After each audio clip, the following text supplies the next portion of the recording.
The following program, The Russ Belville Show, is intended for responsible adults only. We advocate to the repeal of marijuana prohibition for adults. We discuss the science, culture, and controversy about America's marijuana laws. We do not advocate any illegal activity and encourage all listeners to learn their state and federal marijuana laws. Opinions and claims made by guests and advertisers on The Russ Belville Show are their own, and The Russ Belville Show cannot be held legally responsible for their validity or reliability. Viewer discretion is advised. You take a seed, you plant it, you grow it, you dry it, you roll it, you smoke it. You take a seed, you plant it, you grow it, you dry it, you roll it, you smoke it, and it goes down smooth. Hey! Spanning the continent to bring you the truth about cannabis and marijuana law reform. I smoke pot and I like it a lot. From the promise of legalization. And I think that we need to rethink it and criminalize our marijuana laws. To the agony of prohibition. One major responsibility is to encourage people to use less drugs. The Russ Belville Show, the voice of the marijuana nation. Yeah, I hear you had a question for me. Now, here's your host, Radical Russ Belville. Good day, tokers and tokettes, and welcome to the show. It is Tuesday, October 8th, 2013, and it's got to be 420 somewhere in the world. We're so glad you could join us today and spend the next couple of hours with us learning all about the need to end adult marijuana prohibition. Remember, you can get in touch with the show anytime by going to 420radio.org and check out our contact page. Send me an email. If you got any requests, concerns, comments, or suggestions, we'd love to hear from you.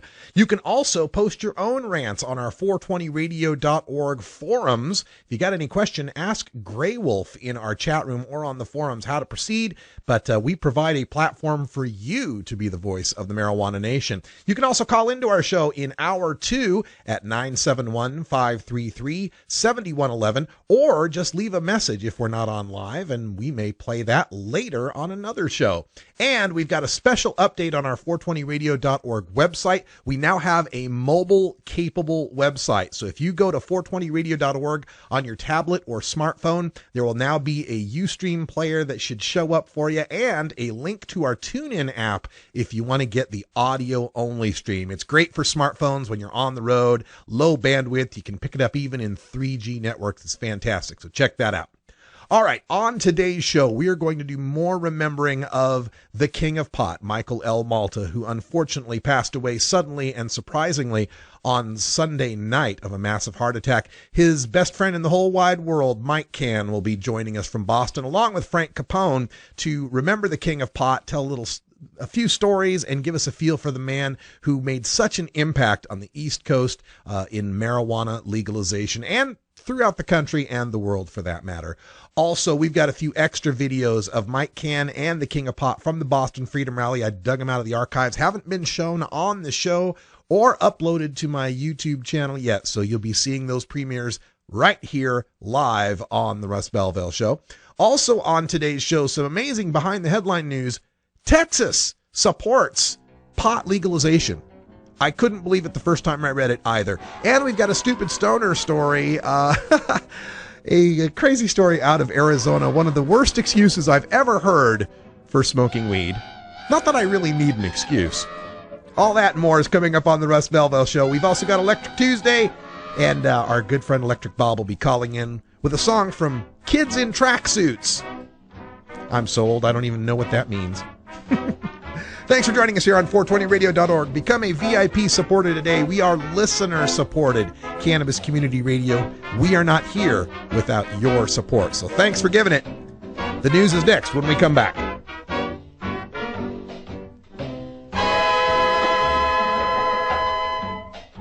The Russ Belville Show is blogging and podcasting daily at radicalruss.com. Hey, tokers and tokettes, Radical Russ here to introduce you to my friend Matt and all the staff at Lush LED Lighting.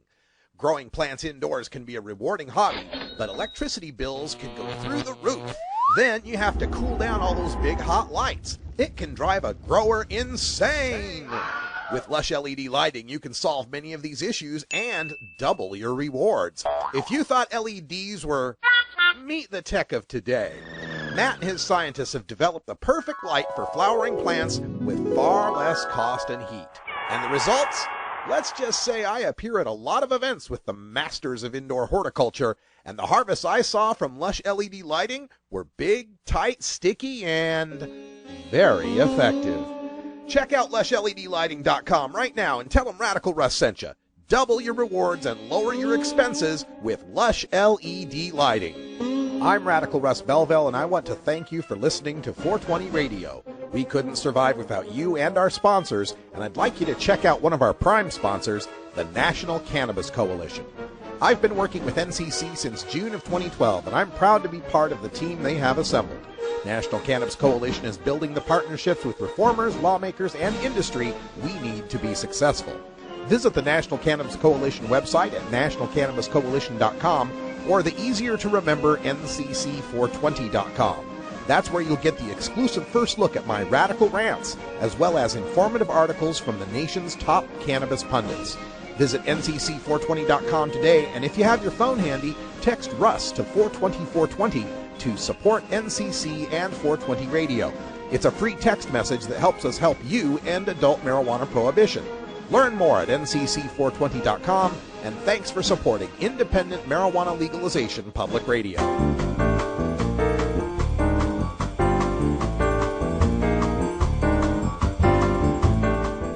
This is your 420 Radio News for Tuesday, October 8th, 2013. I'm Russ Belville. U.S. Supreme Court rejects marijuana reclassification appeal from StopTheDrugWar.org. The U.S. Supreme Court Monday declined to hear an appeal from medical marijuana advocacy groups who had challenged the DEA's decision to maintain marijuana's status as a Schedule I drug under the Controlled Substances Act, the category reserved for the most dangerous substances. The court denied in summary order a petition for a writ of certiorari from the groups led by Americans for Safe Access, which had sought Supreme Court review of a D.C. Circuit Court of Appeals decision upholding the DEA's ruling that a change in marijuana's classification required that the FDA's recognition of acceptable medical uses for the drugs existed. Joe Elford, lead attorney on the case for Americans for Safe Access, told Law 360 that the Supreme Court's denial was in line with its reluctance to overturn lower courts and administrative decisions on medical marijuana. City medical marijuana ban to be argued before Michigan Supreme Court from MichiganLive.com. The city of Wyoming's 3-year-old ban on medical marijuana will face its final test this week as attorneys argue before the state Supreme Court whether the city can reject the voter-approved Medical Marijuana Act on the grounds that the act violates federal law. Tur Beek, who said he uses marijuana to treat back pain and diabetes symptoms, said the city violated the tenets of the Medical Marijuana Act, which was passed by 63% of the voters statewide and by 59% of the voters in the city of Wyoming in 2008. His lawsuit was joined by the ACLU. In 2011, Kent County Circuit Court Judge Dennis Lieber ruled that the federal law against marijuana use trumps the state's Medical Marijuana Act. But last year, the Michigan Court of Appeals reversed Lieber's ruling. In agreeing to hear the case, the state Supreme Court has asked attorneys to focus on whether the state law is preempted by federal law and whether the city ordinance violates state law. Seattle City Council passes marijuana zoning measures from CBS Local. Nearly a year after Washington's voters legalized marijuana for recreational use, Seattle City Council has voted to set limits on where pot-related businesses can locate. The council on Monday approved a zoning measure for marijuana grow operations, processing facilities, and retail stores. It limits indoor grows to 20,000 square feet and allows them only in certain industrial areas. Seattle's ordinance also addresses medical marijuana operations in the city, making clear that they will have to obtain state licenses if they want to continue operating past January 1st, 2015. Recreational pot stores are expected to open by next summer. Colorado Springs mom resumes son's chemo after doctors balk at treatments. From the Colorado Gazette. Facing the threat of a bitter court battle, a Colorado Springs mother on Monday resumed treating her 3-year-old son's cancer the traditional way, using chemotherapy. Children's Hospital doctors in Colorado Springs ordered the treatment, and the case was reported to the El Paso County Department of Human Services when the mother refused. Doctors diagnosed Landon last fall with leukemia and began him on an intensive regimen of chemotherapy and radiation. 9 months of treatments made him violently ill, his mother said, causing him to vomit 30 to 50 times a day. In May, Riddle tried something else. She stopped a daily regimen of chemotherapy pills in favor of a strain of marijuana called Charlotte's Web. The difference was remarkable, Riddle said, adding that Landon remained in remission and chemotherapy side effects had faded. In mediation overseen by El Paso County social workers, the mother agreed to resume the chemotherapy in lieu of taking the case to court, saying she had, quote, no choice. Medical marijuana overgrows tough to enforce in Nevada County, from CBS Local in Sacramento. Neighbors fed up with the smell from a Nevada County medical marijuana grow are being told there aren't enough deputies to respond to their complaints. Several medical marijuana cardholders got together and started growing on one piece of property, producing what neighbors say is a strong odor from the site. Nevada County Lieutenant Steve Tripp says a staffing shortage is making it difficult for the department to enforce. The Nevada County Sheriff's Department says it has received more than 300 calls for marijuana-related complaints this year. They've only been able to get to 100 of them.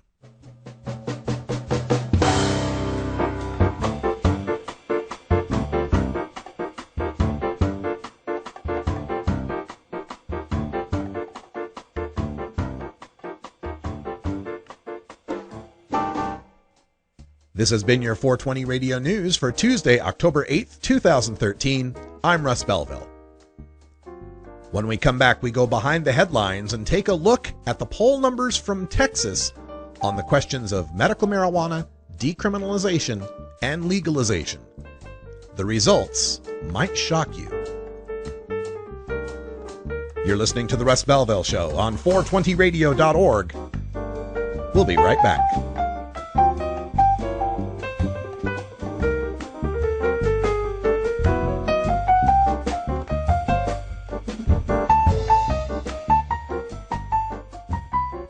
The law offices of Omar Figueroa would like to remind you to stand up for your rights. Please do not give up your precious liberties. There's nothing wrong with standing up for our constitutional rights, and in fact, it's the only way to honor the Constitution that recognizes our natural rights. Treat law enforcement with respect and respect the Constitution by standing up for your rights. If you are detained or arrested, stand up for your rights by repeating, I respectfully invoke all my legal and constitutional rights. I do not consent to any search and seizure. I want to remain silent, and I want to speak to my attorney, Omar Figueroa. Omar Figueroa has more than a decade of experience in federal and California courts and graduated from Yale University, Stanford Law School, and Trial Lawyers College. Please contact the law offices of Omar Figueroa at 415-489-0420 or 707-829-0215 or on the web at www.omarfigueroa.com. Let him bring in the beat. Adam Hand of Handmade Apparel produces quality custom designs for t-shirts, hats, and other apparel. Handmade Apparel is the official design shop for 420 Radio, The Russ Belville Show, Ganja John, and Cascadia Concentrates, among many clients who rely on Adam Hand for everything from short-run custom projects to full-run clothing lines. Adam's meticulous designs are individually crafted and screened in vibrant high-definition color.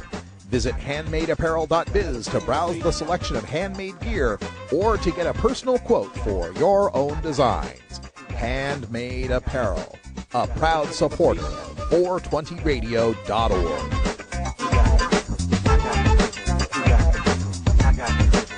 Let him bring in the beat. Fun.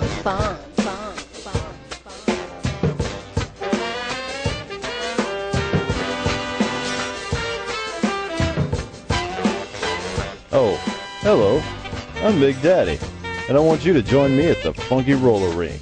We're partying hard over here, baby. So stop on by, check out the funky grooves, and shake your booty too. Don't get in too deep, brother. Don't get in too heavy. Don't get Welcome back, everybody. Time for us to go behind the headlines. And in today's Behind the Headlines segment, I want to look at new poll data that just came out from the state of Texas. And the news is in, folks. Texas supports marijuana legalization. Yes, it's amazing. The latest data from public policy polling shows that nearly 3 in 5 Texans, or 58%, support, quote, changing Texas law to regulate and tax marijuana similarly to alcohol, end quote. The poll, commissioned by the Marijuana Policy Project, asked 860 Texans 3 questions related to marijuana policy, and on all 3, the same 3 in 5 margin supported liberalizing marijuana laws in the Lone Star State. When asked whether they, quote, support or oppose a change in the law to make it a civil, not criminal offense to possess an ounce or less of marijuana for personal use, end quote, the same 58% of Texans agreed that marijuana use should be decriminalized. 58%. In Texas, people. This is Texas we're talking about. When asked whether they, quote, support or oppose changing the law in Texas to allow seriously and terminally ill patients to use medical marijuana, end quote, support increased slightly to 61% of Texans that would support protecting patients who use cannabis as medicine. MPP's director Rob Campia, who is now a part-time resident of Austin, said, quote, most Texans agree that marijuana sales should be conducted by legitimate businesses instead of drug cartels and the underground market. No adult should face potentially life-altering criminal penalties for using a product that is significantly less harmful than alcohol, end quote. Interestingly, the gender gap usually found in marijuana legalization polls is not found in Texas. Where other polls have shown women's support for legalization to trail men's support by 5 to 10 percentage points, the Texas poll shows women slightly more supportive of legalization than men by a difference of 59% to 57%. Women and men had identical 61% support for decriminalization in Texas, and women had more support for medical marijuana at 59% versus men's 56% support. Unsurprisingly, Republicans were not quite as supportive of legalization, with less than half, or 48%, of GOP voters backing a Colorado or Washington-style legalization in Texas. However, Republican majorities support both decriminalization at 55% and medical marijuana just barely at 50%. Democrats in the state back legalization with 70% overall support, and 53% of them strongly supporting taxing and regulating marijuana like alcohol. 2/3 of Texas Dems support medical marijuana, 67%, and decriminalization, 66%. When broken down by racial and ethnic demographics, support for marijuana reform still remains a majority issue. Blacks and Hispanics are more likely to support legalization in medical marijuana than whites, but Hispanics are less likely to support decriminalization than blacks and whites.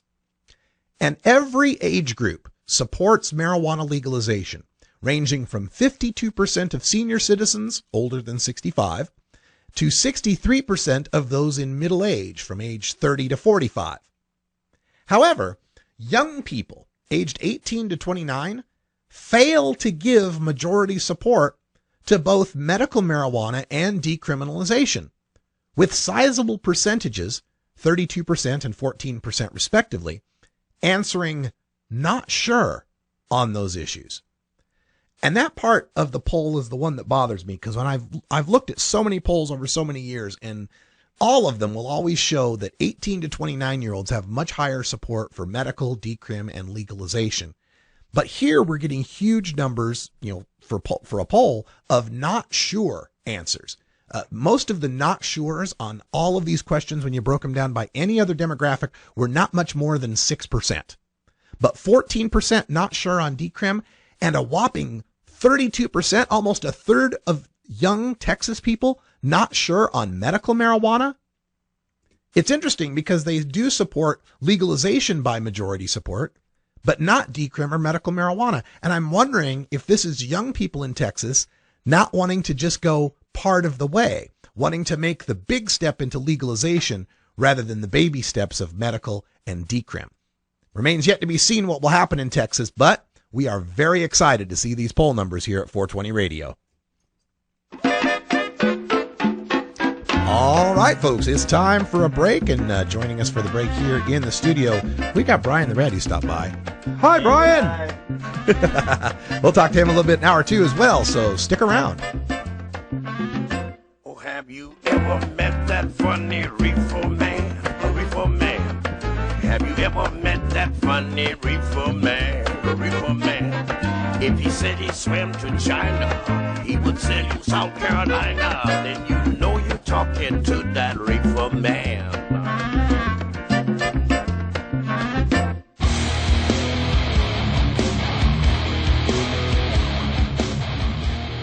You know Herb Thrasher from the Herb Thrasher Flower Hour.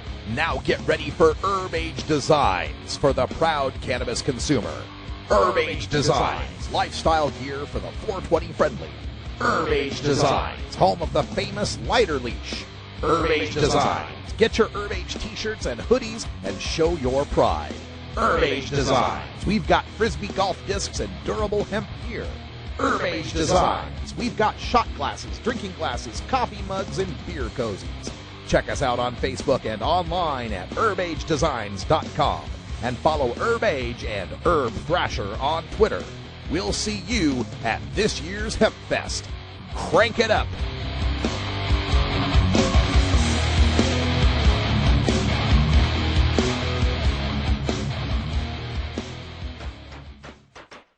Are you or is someone you know a marijuana smoker? Have you or is someone in your family been arrested for a marijuana violation? You need to know the truth about pot. NORML, the National Organization for the Reform of Marijuana Laws, is the most comprehensive source of information regarding marijuana and its effects on health, as well as legal issues. NORML even offers a database of lawyers specializing in cannabis in your area. NORML, the nation's largest and most successful marijuana law reform organization, has spent decades gathering the knowledge and science on everything related to cannabis. NORML is the best resource to find out the truth about marijuana, connect with a lawyer in your area, or help find an end to prohibition. Information is available at norml.org, that's NORML.org, or toll free at 888-67-NORML.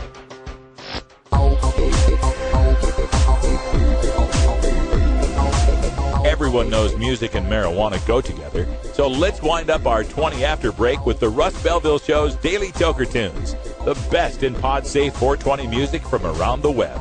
Today is Electric Tuesday, featuring the latest in electronic dance music and other cutting-edge genres. You can get downloads and more information about all our Daily Toker Tunes by visiting music.radicalruss.com. Now, sit back and enjoy your Daily Toker Tunes. All right, welcome back, everybody. It's Electric Tuesday, and we're waiting for our call from Electric Bob, who's in the chat room saying, I'm calling, 971-533-7111. And I don't know why the call is not coming in, but I've tried dialing out to you, too. So there we go. Here comes Electric Bob on the phone. Are you there, Bob? You got me? Yeah, we got you now. How you doing? I'm doing good. We're having technical difficulties. Boy, I tell you, that never happens here in our studio. Yeah, I tried calling the number, and it kept going to voicemail. But hey, how's it going, Russ? That's weird. You know, it was going to voicemail before for some other folks. I thought I'd had that cured, but you were able to get through this time, apparently. Yeah. Okay. Well, that's technology. All right. Well, I'm doing fine, and I'm looking forward to this tune. I love the name of the group, Kids in Tracksuits. What can you tell us? It's an older group. It's a producer that I really like named Malone. It's one of his older groups with a friend of his that they're broken up now, and I'd hope they'd make some new music because the stuff's just great. It's like a mix-up between, I don't know, like old school NY hip-hop and electronic stuff. That's the best way I can describe it. All right. I like that old school late 80s New York City type hip-hop stuff, so I'm looking forward to that. Absolutely. That's what I was thinking when I heard Kids in Tracksuits. I'm thinking the old Adidas Run DMC look. Is that kind of what we're talking? Yeah, exactly. Their cover is just a bunch of kids dressed up in like the old Adidas and and the crocodile hat.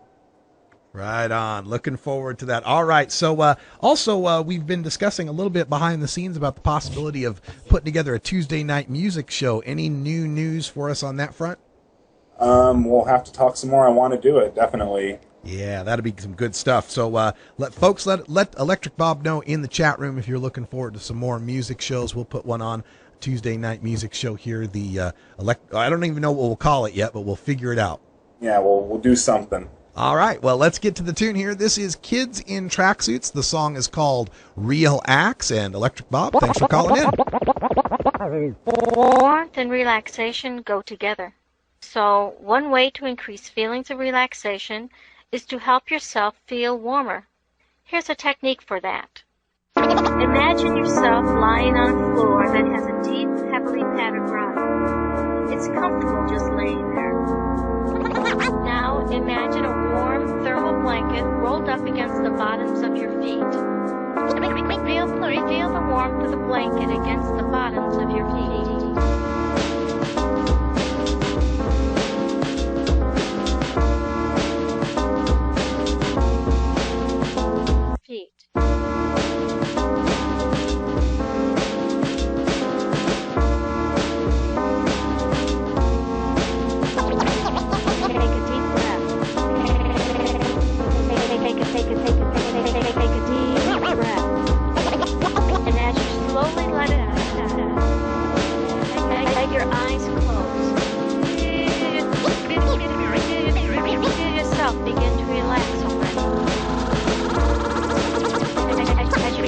As you continue to breathe normally, think and feel the word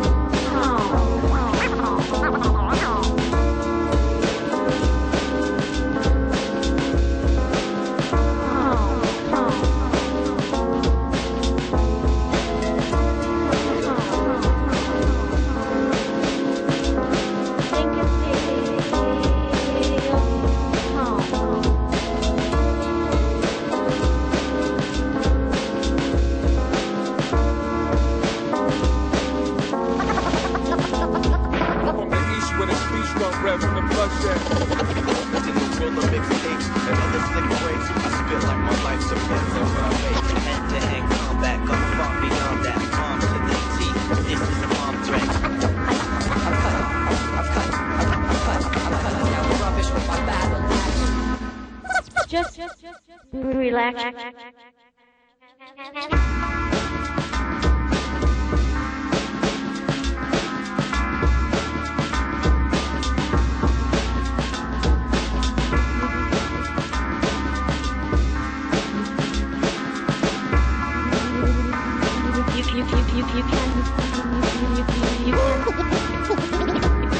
You can maintain and even deeper relaxation by equalizing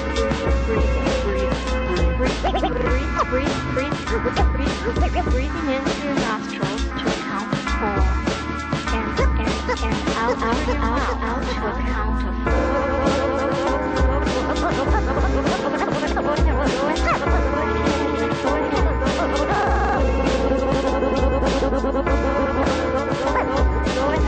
Go ahead now and breathe in through your nostrils at 2, 3, 4, and out through your mouth 2, 3, 4.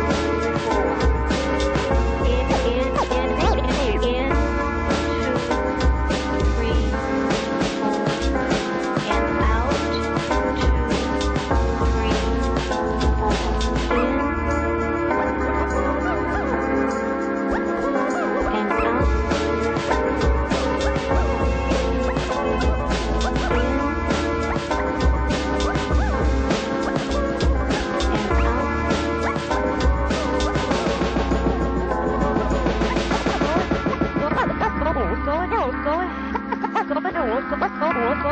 Go ahead and do this type of breathing on your own. Marijuana and alcohol are the two most popular recreational drugs in America. Marijuana smoking is non-toxic, relatively safe, and has a low risk of dependence. Alcohol drinking is potentially fatal, dangerous to society, and is quite addictive.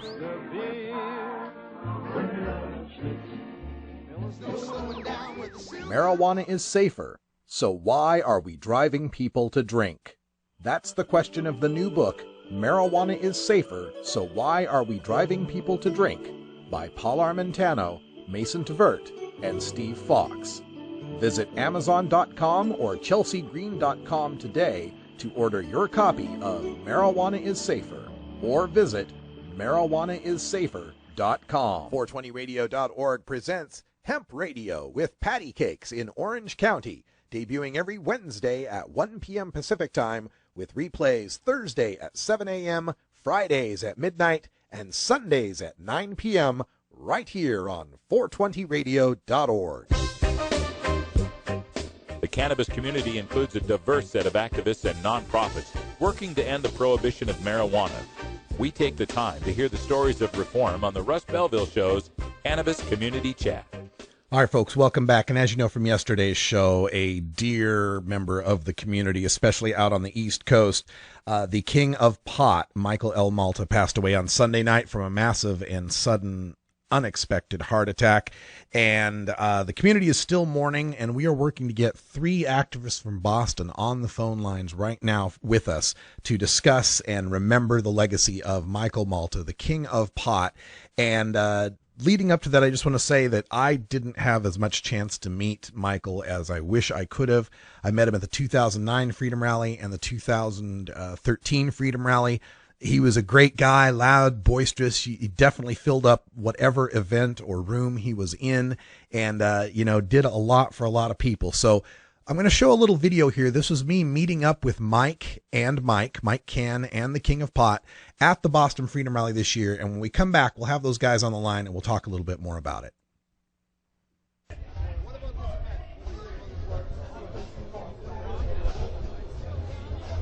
Dude, my name is Mike Cann. You gonna vote for me? Yeah. Ask him now. Is he gonna vote for me? Yeah. Hell yeah. I'll vote for you, Mike Cann. Thank you. Thank you, Russ. I appreciate your vote. Belville? Yeah, it is. Russ, you know I'm a big fan. I'm the king of pot. Yes, I know. I'm always watching your shit. And I remember the time I came here and watched your speech up here. Yeah.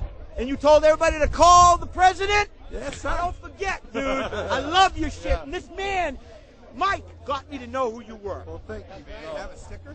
Oh, yeah. I'll take a sticker. Radical Russ, I love you. Yeah, thank you, guys. I want you on my show one day. I'll be glad to. Let me give you the card so that you get the phone number here, in addition to the sticker. Please do. Here you go. And I have to tell you that I used your inspiration from VoteNoOnQuestion3.org. Oh, yeah. And made SmartApproaches.com. I love that one. Kevin Sabat. I've done a total. He deserves this. I love all that stuff that he does. I love it.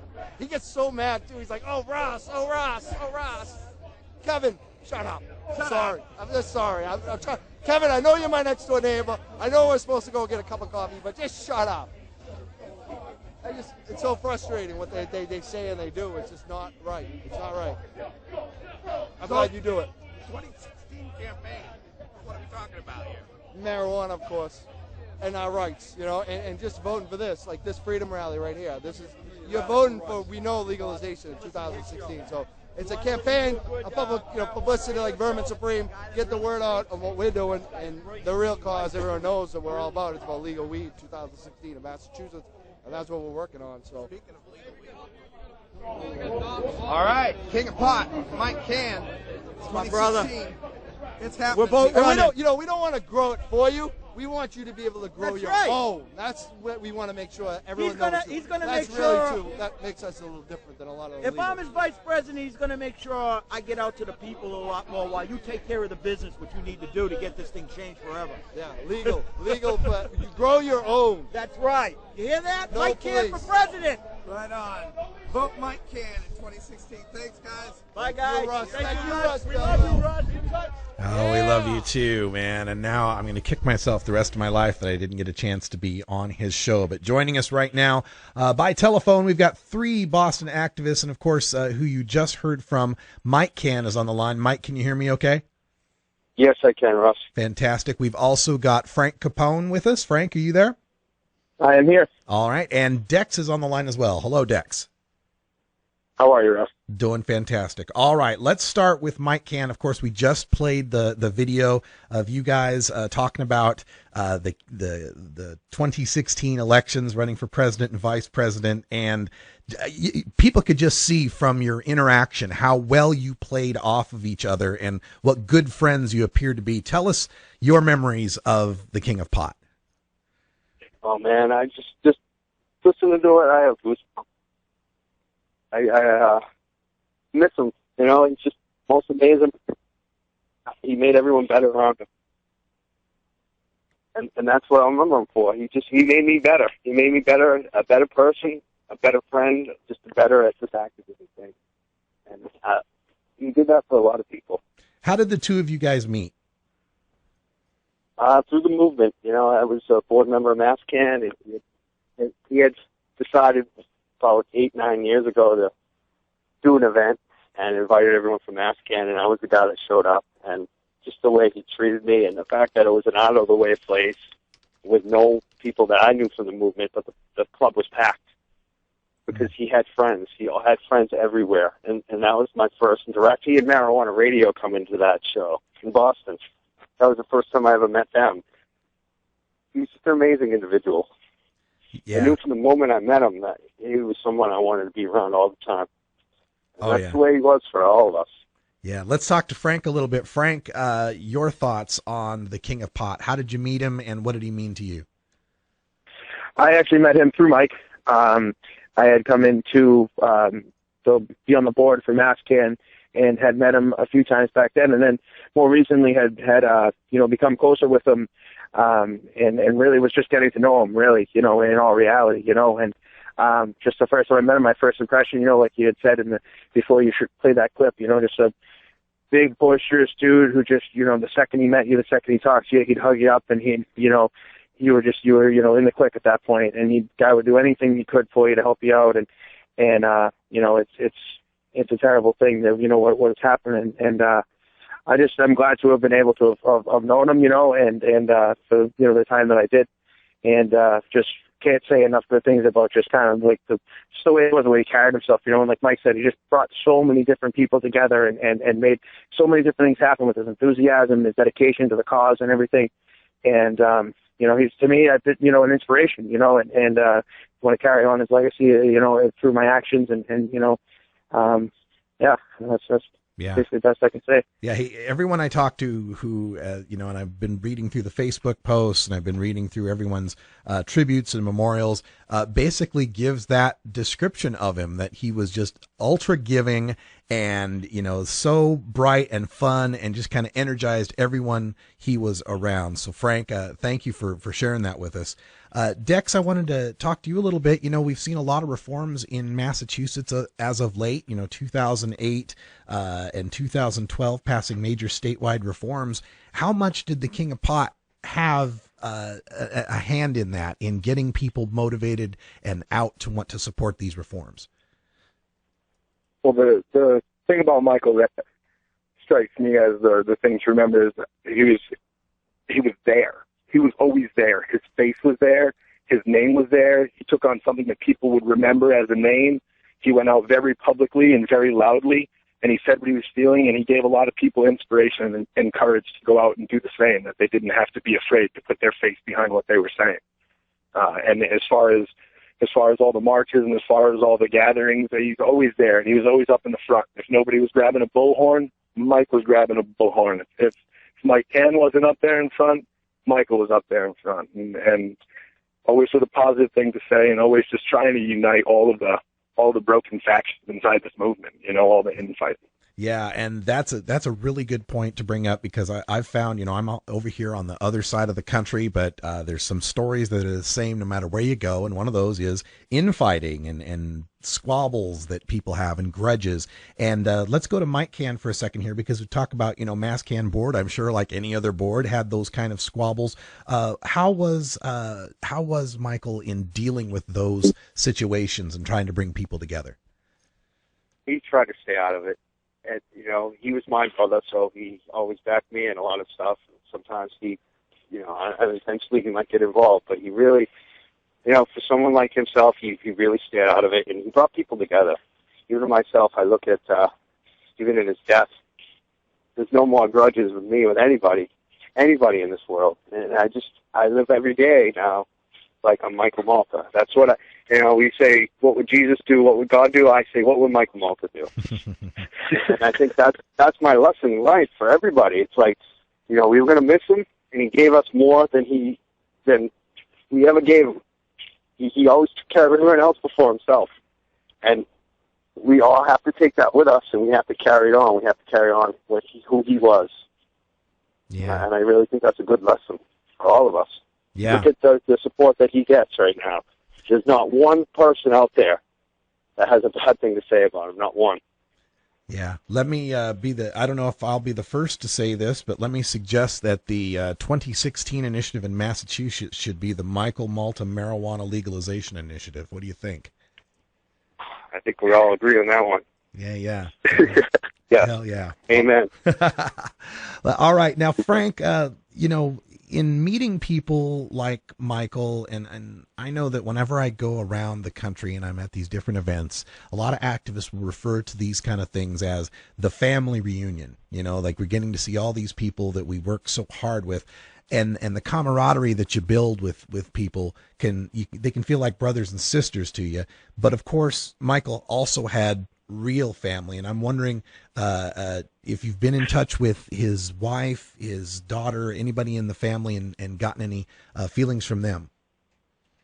I think at this point, there's been some light contact on Facebook, but really just trying to give the family their space right now, and definitely going to be going to the services and stuff like that to show my love and support for the family. And he did have an awesome family. I don't know his daughter, but I know his wife, and she's a wonderful woman, and just was always there to support Mike. And now it's all of our turns to be there to support her in her time of need. Yeah, and speaking of support and the services, do you have any information? Does anyone have information on when the services? Yes, and I'd like to say something too. Dex can speak on the family more too. He's got two daughters. He has two daughters. They're both grown, beautiful girls, and they are having a tough time right now. And Valerie's wife is having a tough time. We're all having a tough time. We need support. So I hope everyone's there for them. And yes, there'll be services. There's going to be ongoing events for a long time. People are already planning events. Vans are organizing. We know that. The people have decided to do an event on Mount Mary Jane, as we call it, where we did our 420 event on Sunday with you, Russ, at the Freedom Rally. We're going to rename it Mount Mary Jane. That was decided by a group of people. I wasn't even a part of that. I don't know who did it, but I love that they did that. Mary Jane to Mount Malta, Saturday. right?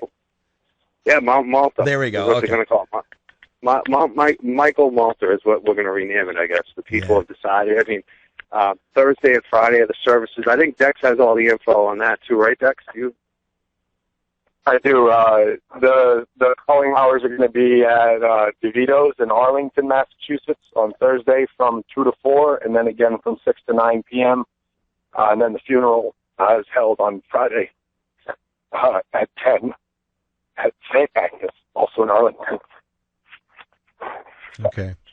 And is there, if anyone, because the listeners here are worldwide, and if they want to send their condolences, is there any support fund for the family? I know funerals get expensive. Is there a place people can send cards or flowers or anything? Yes, they posted that it's Devin Lou and Flowers. Dex, do you see that? I haven't seen it. No. Yeah, they were collecting money. Oh man, I wish I remember the charity. There was a charity that they were collecting money for, and you can definitely find it if you look at Facebook.com. Like Cann, you could see the obituary and the info on that, where to send donations. All right, folks, Facebook.com/Mike Cann. That's MikeCann, Mike Cann, and you'll post all the information that we need, I'm sure. Yes. All right. Well, we have a couple minutes left in the segment, so I'd like to go through and give you guys a last chance for words of remembrance you want to give for Michael Malta. I guess Dex, we'll start with you.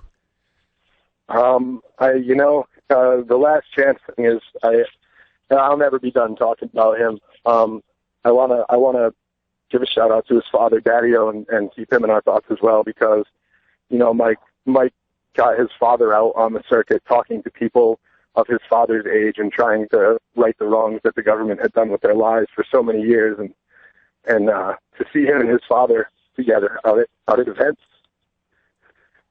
that's where I'm at right now. Yeah, that video of Michael and his 80-year-old father, is that right? He's now 84, I believe. Wow. He was 89. Yeah. That's an amazing video. I like watching that every time. Frank, last thoughts here for this segment?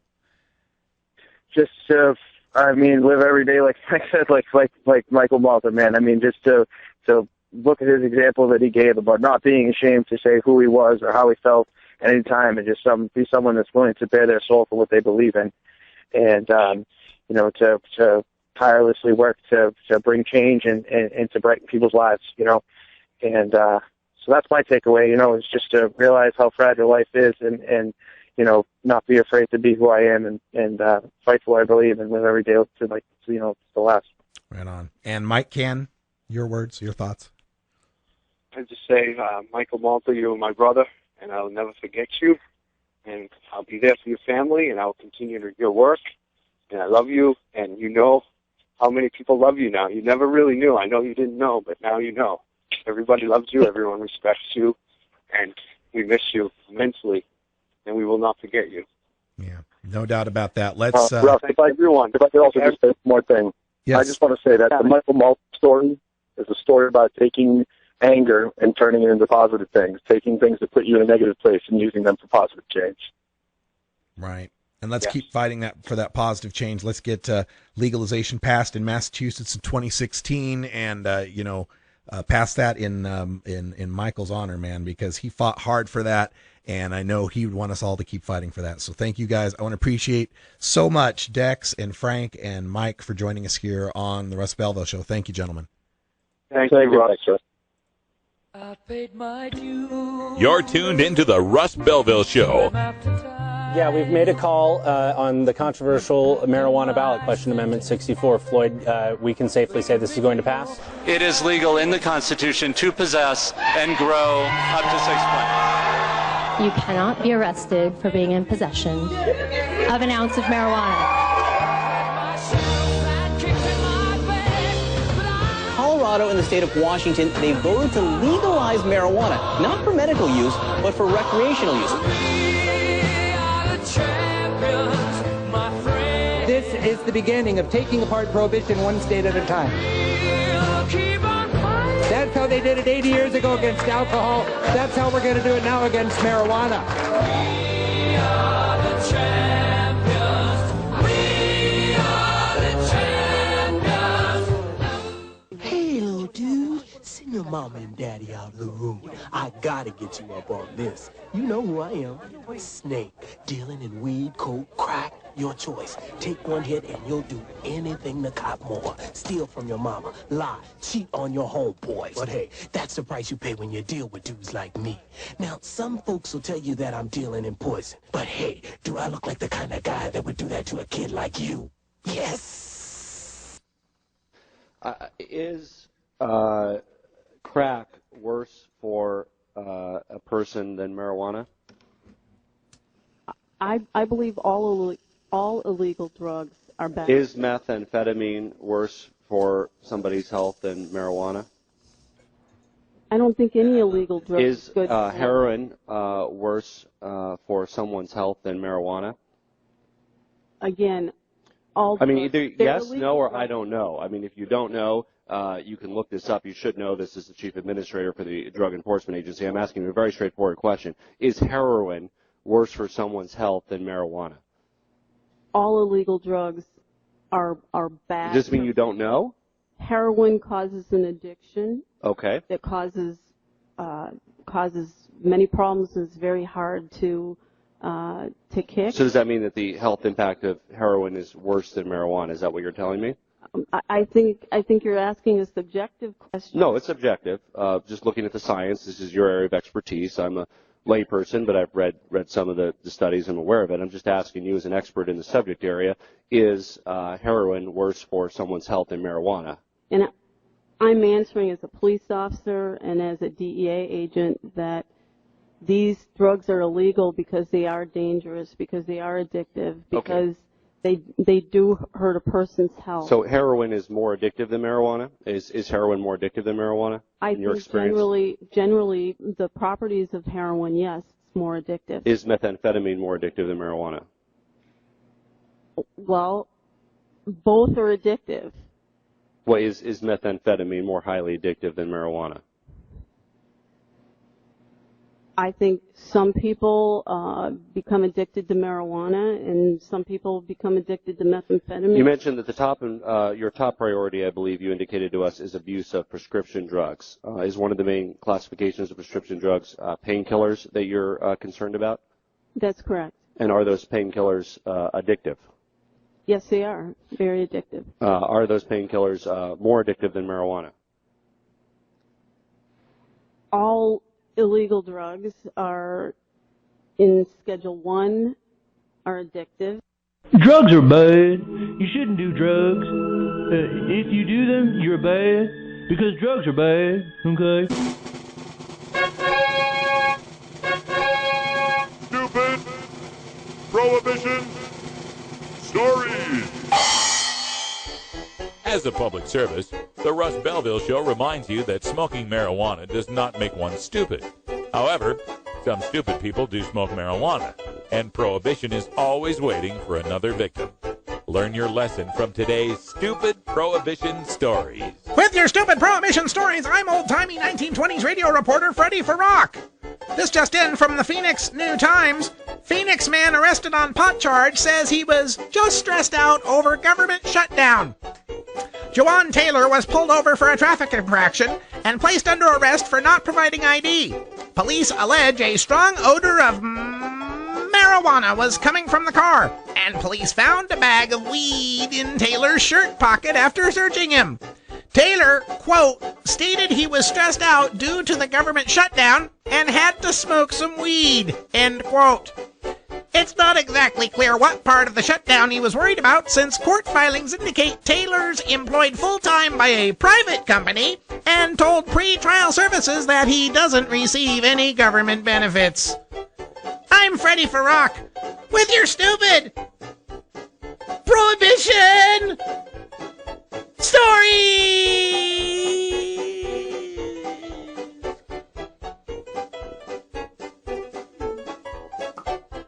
Boy, I don't even know what to say about that one. Well, you know, a lot of people are stressed out about the shutdown.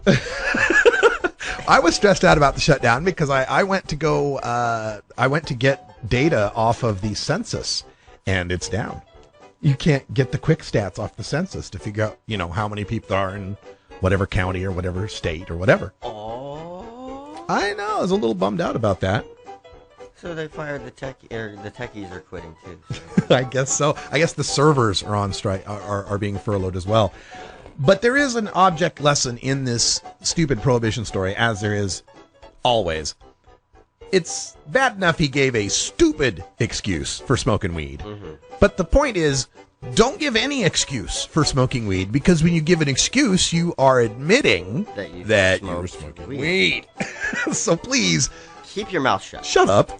Stop talking in front of uniforms. When will they learn? Well, we try. We try to educate them. That's what we're doing here at 420radio.org.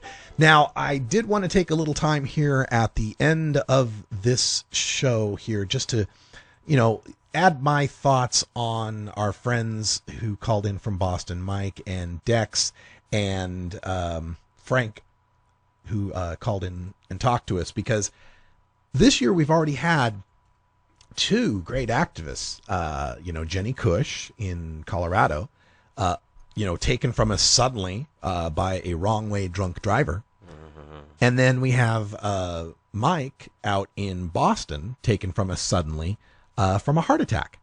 And, boy, it's just, that's enough. No more. We need no more of this kind of bad news for the rest of the year. That's two people too quickly, too soon, and it needs to stop.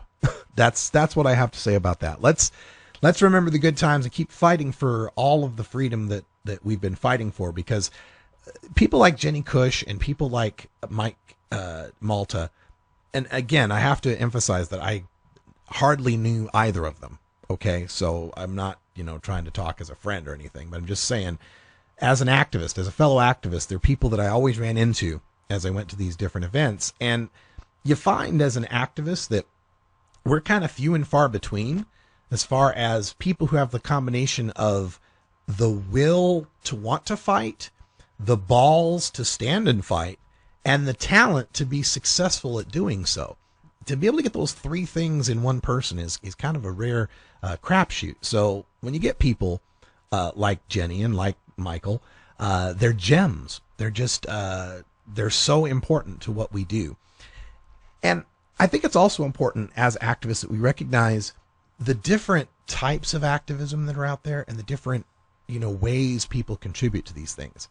There are people like Brian Vincente and Allison Holcomb who spend their lives in undergraduate and law school and graduate school and spend a lot of time in suits and dress clothing and in front of courts and so on. And that, of course, is, an integral part of what we're doing here. That's one kind of activism. And there's another kind of activism where it's the people who go out and gather signatures or table at events and help to raise awareness and educate people and to provide a face to the movement. There's that level as well. There's the level of people like doing what I'm doing, who are seeking to broadcast information, to spread the truth, to be the media, to be the independent media of this movement. And that's something Mike was doing with King of Pop Productions. That's something Mike Cann's been doing forever in his blogging and his websites and shows. And it's something that we all, strive to do, professionally. Although as pot reformers, we do have a good time while we're doing it, and we have no compunctions about being open and honest about what we're doing. And that's why I'll always remember people like Michael Malta and people like Jenny Cush, because they're the ones that are stepping out. They're the ones who are kind of galvanizing our side. Sometimes we get accused in this particular area of activism of preaching to the choir, right? Oh, it's just other reformers listening and, it's not really reaching out to the soccer moms. Well, look, I'm going to let Allison Holcomb reach out to the soccer moms, right? I'm going to let Brian Vincente reach out to this, the middle class set. I'm going to let Robert Platshorn reach out to the senior citizens, right? Everybody got to know their strengths. And I felt like, Michael's strength and my strength and what we're doing here, and many people like John Doe and Coral Reefer and a lot of people who are involved in this podcasting, video blogging, streaming world, we're about, getting our side on the same page and getting our side motivated and having someone to lead the charge. That's what we feel like we're doing here. We feel like in each in our own way, providing a forum, a way of getting this message across and to get our people organized and energized behind what we're doing, because it's a tough battle. Trying to do this, there's a lot of loss that can come your way. You can lose occupational opportunities. You can lose, family members who, strongly disagree with what you might be standing up for. There's all sorts of ways that we battle through this, and it's people like Mike, it's people like Jenny, who we have to hold up and remember that as far as we go, we get there because we're building on their work. We're working together. I saw some TV show, I think it's Marvel's Agents of S.H.I.E.L.D., as a matter of fact, where one of the lines was, you didn't have to have 100% of the solution. If you're working as a team, you only need to come up with part of the solution. So Michael came up with part of the solution. Jenny came up with part of the solution. We're all part of this solution. As long as we keep working together and building each other up, we will have this legalization. In Massachusetts in 2016, hell, in Texas now, where majorities are supporting legalization. The Berlin Wall has fallen, folks. Just a matter of time to sort through the rubble. Thanks for joining us for Hour 1 here. Hour 2, Toker Talk Radio, is up next, where we'll take your calls at 971-533-7111. Hanging out with Brian the Red, and maybe another guest coming down, an Adam joining us here in the studio, so we'll see if he gets here. For Brian the Red, I'm Radical Russ. Thanks for joining us. And until next time, take care of each other, Tokers. This is the Russ Belville Show. The Russ Belville Show is blogging and podcasting daily at RadicalRuss.com.